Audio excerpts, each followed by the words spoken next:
गोटे जंगल रे गोटे गर्भी मूषाटे थाए। से दिन जन घर को आसी जाए और से घर गोटे हीरा देखी से हीराटी को गिली दिए। हीराटी को गिली देवा समय से घर मालिक से मूषाटी को देखी नियंती और से मूषाटी सांगे सांगे से घर पलाए। तो जीवा समय से मालिकटी सांगे सांगे फोन करती गोटे शिकारी को कहती से गोटे मूषा मो हीरा गिली देती तुरंत धरिक आण। तो शिकारीटी कौन करे ना बंधुक धरे जंगल को से मूषा पछे पछे जाए। तो मूषा पछे पछे जावापर से देखे सेठारे बहुत गुड़ाए मूषा अच्छा। तो से मूषा भितर से मूषाटी कौटा से जानीपारे ना। किसी समय देखा पर देखे जे गोटे मूषा सब मूषा अलग बा किसी उच्चा जगह बची। तो से सांगे सांगे तार से बंधुकटी को काढ़े और से मूषाटी को मारी दिए। तो मारी सारा पेटू हीरा काढ़ी नहीं आसे और मालिक को दिए। तो मालिक ये सब शुणी से शिकारीटी को पचारती तुम केमती जान ये से मूषा जी मो हीरा गिली थिला।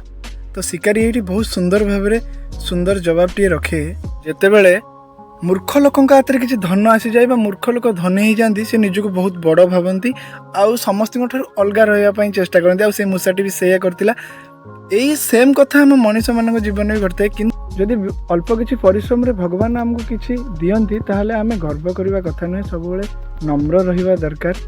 आशा करी भिडियोटी आपको बहुत सुंदर लगी बहुत किसी मु तो ये भिडियो बहुत किसी शिखिली। आशा करुँच आपड़ भी बहुत किसी शिखिथे कारण जीवन में तो बहुत प्रकार लोक आसवे बहुत प्रकार लोक बहुत किसी शिखेबे। समस्त किसी ना किसी शिखापी चेष्टा करवा। नमस्कार।